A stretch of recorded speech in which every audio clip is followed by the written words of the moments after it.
ಮಾಹಿತಿಯನ್ನ ನ್ಯೂಸ್ 18 ನಿಮ್ಮ ಮುಂದೆ ಇಡುವಂತಹ ಪ್ರಯತ್ನವನ್ನ ಮಾಡುತ್ತೆ. ಶಿವಮೊಗ್ಗದ ವಿಚಾರಕ್ಕೆ ಬರೋದಾದ್ರೆ ಶಿವಮೊಗ್ಗದ ಶಿಕಾರಿಪುರದಲ್ಲಿ ಬಿಎಸ್ ಯಡಿಯೂರಪ್ಪ ದೇವಸ್ಥಾನಕ್ಕೆ ಭೇಟಿ ಕೊಟ್ಟಿದ್ದಾರೆ.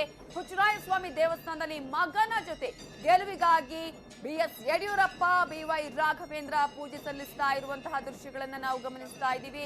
ಕೆಲವೇ ಕ್ಷಣಗಳಲ್ಲಿ ವೋಟಿಂಗ್ ಕೂಡ ಆಲ್ಮೋಸ್ಟ್ ಈಗಾಗಲೇ 6:58 ಆಗಿದೆ. ಇನ್ನು 2 ನಿಮಿಷದಲ್ಲಿ ಮತದಾನ ಆಲ್ರೆಡಿ ಕೆಲವು ಕಡೆಗಳಲ್ಲಿ ಆರಂಭ ಆಗಿದೆ. ಈಗಾಗಲೇ ಬಿಎಸ್ ಯಡಿಯೂರಪ್ಪ ಹಾಗೆಯೇ ಬಿವೈ ರಾಘವೇಂದ್ರ ಹುಚ್ಚರಾಯ ದೇವಸ್ಥಾನಕ್ಕೆ ಹೋಗಿ ಅಲ್ಲಿ ಮಗನ ಜೊತೆ ಬಿಎಸ್ ಯಡಿಯೂರಪ್ಪ ಗೆಲುವಿಗಾಗಿ ಪೂಜೆಯನ್ನ ಕೂಡ ಸಲ್ಲಿಸ್ತಾ ಇರುವಂತಹ ದೃಶ್ಯಗಳನ್ನ ಗಮನಿಸ್ತಾ ಇದ್ದೀವಿ. ಶಿವಮೊಗ್ಗದಲ್ಲಿ ಶಿಕಾರಿಪುರದಲ್ಲಿ ಈ ಹುಚ್ಚರಾಯ ಸ್ವಾಮಿ ದೇವಸ್ಥಾನ ಬಹಳ ಫೇಮಸ್. ಪ್ರತಿ ಸಾರಿನೂ ಯಡಿಯೂರಪ್ಪ ಅವರು ಅಲ್ಲಿ ಪೂಜೆ ಸಲ್ಲಿಸಿನೇ ಅವರ ಯಾವುದೇ ಪ್ರಮುಖ ಕಾರ್ಯಗಳಿಗೆ ಹೋಗ್ತಾರೆ. ಸೊ ಫಸ್ಟ್ ಮನೆಯಲ್ಲಿ ಪೂಜೆ ಮಾಡ್ತಾರೆ. ಮನೆಯಲ್ಲಿ ಪೂಜೆ ಮಾಡಾದ್ಮೇಲೆ ಹುಚ್ಚರಾಯ ಸ್ವಾಮಿ ಹನುಮಂತ ಸ್ವಾಮಿ ದೇವಸ್ಥಾನ ಅದು, ಅಲ್ಲಿಗೆ ಭೇಟಿ ಕೊಟ್ಟು ಅಲ್ಲಿ ಪೂಜೆ ಸಲ್ಲಿಸಿ ಪ್ರತಿ ಸಾರಿ ಇಷ್ಟರವರೆಗಿನ ಪ್ರತಿ ಎಲೆಕ್ಷನ್ ಅಲ್ಲೂ ಅವರು ಫಸ್ಟ್ ಮಾಡೋ ಕೆಲಸ ಹುಚ್ಚರಾಯ ಸ್ವಾಮಿ ದೇವಸ್ಥಾನ.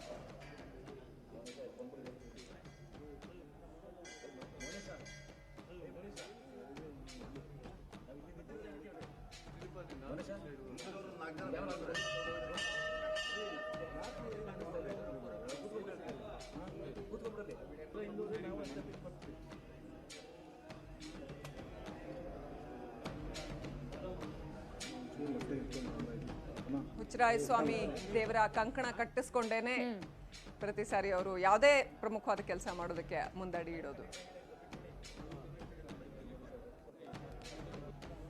ಥಾಮಸ್ ನಮ್ಮ ವಿಶೇಷ ಪ್ರತಿನಿಧಿ ಶಿವಮೊಗ್ಗದಿಂದ ಫೋನ್ ಸಂಪರ್ಕದಲ್ಲಿದ್ದಾರೆ. ಥಾಮಸ್, ಎಂದಿನಂತೆ ಯಡಿಯೂರಪ್ಪನವರು ಇವತ್ತು ಕೂಡ ಹುಚ್ಚರಾಯ ಸ್ವಾಮಿ ದೇವಸ್ಥಾನಕ್ಕೆ ಭೇಟಿ ಕೊಟ್ಟಿದ್ದಾರೆ. ಅಲ್ಲಿಂದ ಟೇಕ್ ಆಫ್ ಆಗ್ತಾ ಇದೆ. ಯಡಿಯೂರಪ್ಪನವರಿಗೆ ವೈಯಕ್ತಿಕವಾಗಿ ಅತ್ಯಂತ ಪ್ರತಿಷ್ಠೆಯ ಕಣ ರಣವ್ಯೂಹ ಒಂದು ಸಿದ್ಧವಾಗಿದೆ ಅಂತ ಹೇಳಲಾಗ್ತಾ ಇದೆ. ಏನಿದೆ ಅಪ್ಡೇಟ್ಸ್?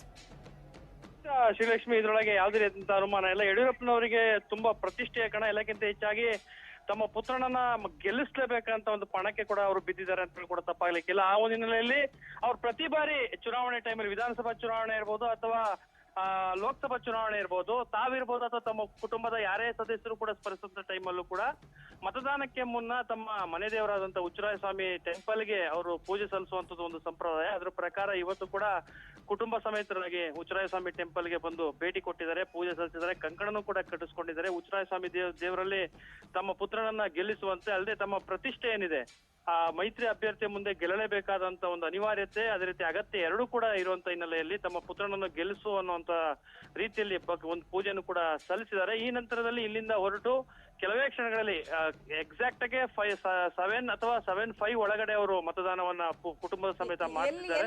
ಮೊದಲಿಂದಲೂ ಕೂಡ ಅದೊಂದು ಸಂಪ್ರದಾಯ. ಯಾವುದೇ ಮತದಾನ ಮಾಡೋಕ್ಕಿಂತ ಮುನ್ನ ಹುಚ್ಚರಾಯ ಸ್ವಾಮಿ ಟೆಂಪಲ್ಗೆ ಬಂದು ಪೂಜೆ ಸಲ್ಲಿಸುವಂತದ್ದು ಅವ್ರ ಸಂಪ್ರದಾಯ. ಮೊದಲಿಂದಲೂ ಕೂಡ ಮಾಡ್ತಾ ಬರ್ತಾ ಇದ್ದಾರೆ. ರಾಜಕೀಯ ಜೀವನ ಪ್ರವೇಶ ಮಾಡದ ಸಂದರ್ಭದಿಂದಲೂ ಕೂಡ ಅವರು ಹುಚ್ಚರಾಯ ಸ್ವಾಮಿ ಟೆಂಪಲ್ಗೆ ಪೂಜೆ ಸಲ್ಲಿಸುವಂತ ಸಂಪ್ರದಾಯ, ಆ ಒಂದು ಸಂಪ್ರದಾಯವನ್ನ ಮುಗಿಸಿದ್ದಾರೆ. ಈ ನಂತರದಲ್ಲಿ ಅವರು ಮತದಾನವನ್ನ ಮಾಡಲಿದ್ದಾರೆ.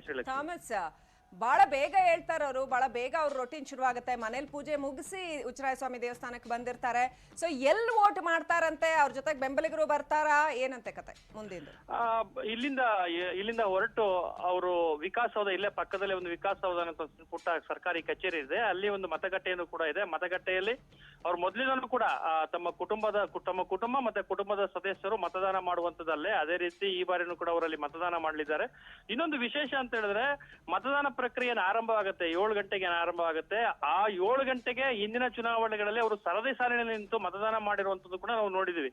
ಆ ಒಂದು ಸಂಪ್ರದಾಯವನ್ನ ಮುಂದುವರಿಸಬೇಕು ಅನ್ನುವಂತ ನಿಟ್ಟಿನಲ್ಲಿ ಈಗ ಅವರಲ್ಲಿ ಹೊರಳಿದ್ದಾರೆ. ಎಕ್ಸಾಕ್ಟ್ ಆಗಿ 7 ಹೆಚ್ಚಂತ ಹೇಳಿದ್ರು 7:05 ಮ್ಯಾಕ್ಸಿಮಮ್ 7:10 ಮತದಾನವನ್ನ ಮಾಡೋದ್ರ ಮೂಲಕ ಪ್ರಜಾಪ್ರಭುತ್ವದ ಹಬ್ಬ ಏನಿದೆ ಆ ಒಂದು ಹಬ್ಬದ ಸಂಭ್ರಮದಲ್ಲಿ ತಾವು ಕೂಡ ಪಾಲ್ಗೊಳ್ಳುವಂತ ಒಂದು ಇದನ್ನು ಕೂಡ ಪ್ರಕ್ರಿಯೆಯನ್ನು ಕೂಡ ಅವರು ಮುಗಿಸಲಿದ್ದಾರೆ. ಅದ್ರ ಜೊತೆಗೆ ಅಭ್ಯರ್ಥಿ ಆಗಿರುವಂತಹ ಬಿವೈ ರಾಘವೇಂದ್ರ, ಅದೇ ರೀತಿ ಬಿವೈ ವಿಜಯೇಂದ್ರ, ಅವ್ರ ಸೊಸೆ, ಕುಟುಂಬದ ಸದಸ್ಯರು ಕೂಡ ಮತದಾನವನ್ನು ಮಾಡಲಿದ್ದಾರೆ. ಉಳಿದಂತೆ ಸಣ್ಣ ಪುಟ್ಟ ಮುಖಂಡರುಗಳು, ರಾಜಕೀಯ ಮುಖಂಡರುಗಳು, ಅವ್ರ ಜೊತೆಗಿರುವಂತಹ ಮುಖಂಡರುಗಳು ಕೂಡ ಪಾಲ್ಗೊಳ್ಳಲಿದ್ದಾರೆ. ಅದೇ ಹೈ ಪ್ರೊಫೈಲ್ ಇರುವಂತಹ ಯಾವುದೇ ಒಬ್ಬ ರಾಜಕೀಯ ಮುಖಂಡರು ಕೂಡ ಅವರಿಗೆ ಸಾಥ್ ಕೊಡ್ತಾ ಇಲ್ಲ.